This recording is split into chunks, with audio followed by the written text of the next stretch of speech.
Talk about right place, right time. When the little girl fell through the railing back here, if you can see it in the water here, is 13 feet deep. Jones police say the fight happened just behind this gate. It started as a public intoxication arrest, but now the guy is facing some serious charges. The suspect is 23 years old, Adam, but deputies say he's pretending to be 13 on social media and preying on young girls. You know, for now, we're still waiting on police reports. I can tell you that the witnesses we spoke to were very distraught, concerned, and, you know, they're ready for some answers here on what exactly happened. All right, Sarah, thank you. We're going to let you get back to it. We appreciate you being out there. Be careful. Debris is scattered all around us, Wendy. We had one family tell us that their boat actually ended up in their tree. That's just how powerful this storm was. Tonight, and Sarah, you've got an update on this story. Yeah, Adam, this woman's arrest caught on camera. She's upset because the school stops her from pulling a student from class.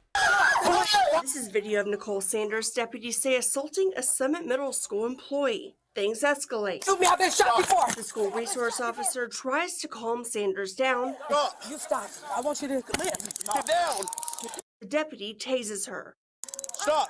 Deputies say minutes earlier, Sanders tries to pick up a student, but that student didn't want to go with her. The female comes to the office and sees the adult female that was there, immediately kind of gets disturbed by it and goes back. The school sees that disturbance and identifies that, tells the kiddo to go back to school, and then and calls the mother. Deputies say the mom told the school not to let the child leave, and Sanders became aggressive. Everything worked from a security and safety standpoint with all of our protocols. This morning, we're very thankful there were no serious injuries. No students were ever in any danger. This individual never gained access into the school. The school had a great plan in place for protecting these kids. Sanders is facing charges for assault and battery on a school employee and a police officer. I'm sorry. 47 Can you county. handcuff me, please? I can't eat. I can't breathe. Taser deployed.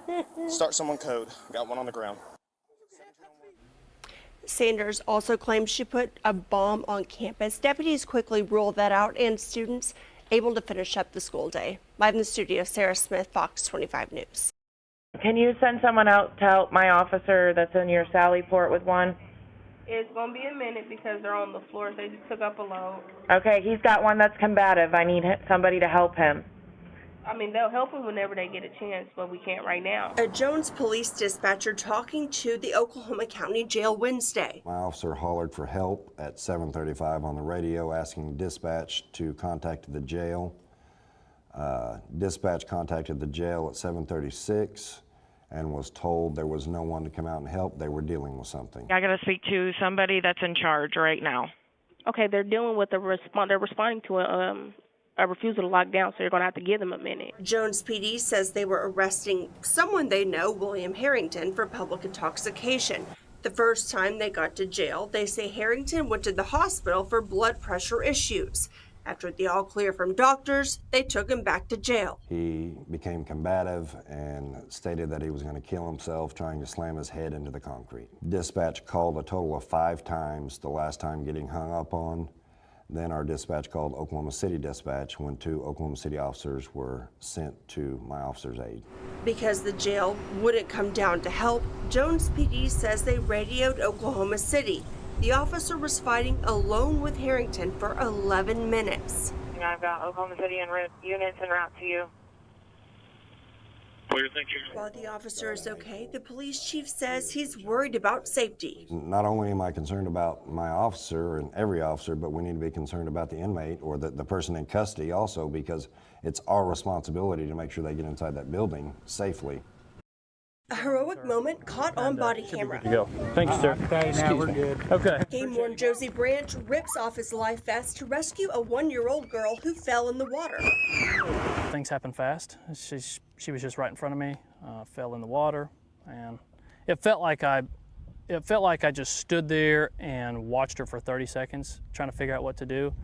Time just slows down when things like that happen. Branch says it was Father's Day weekend. A lot of families with young kids hanging out on this dock fishing.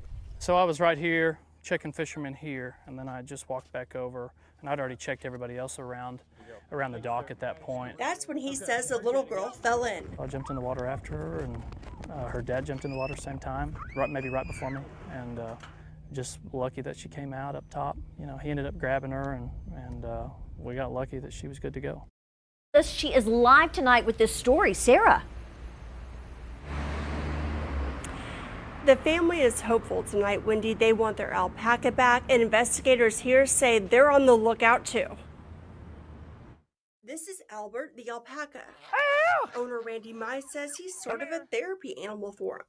I'm not kidding you. At least 5 or 6 times a day, I would come out and spend time with him. This morning, Mize does his usual roll call for the animals. He lives with his young daughters in Noble off 180th. Right around, you know, make sure the fences or make sure a pig didn't get in where it was supposed to be or whatever.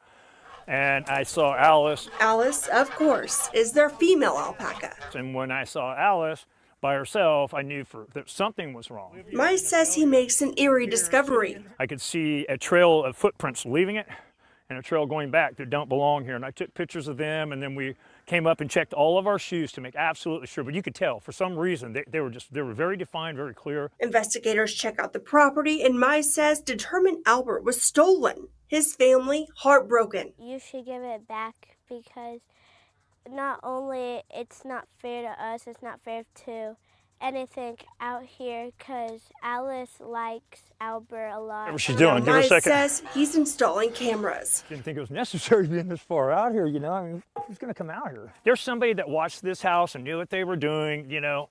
It has to be. And the sheriff's office here says they have hired an agriculture investigator to tackle cases like Albert's. Live in Norman, Sarah Smith, Fox 25 News.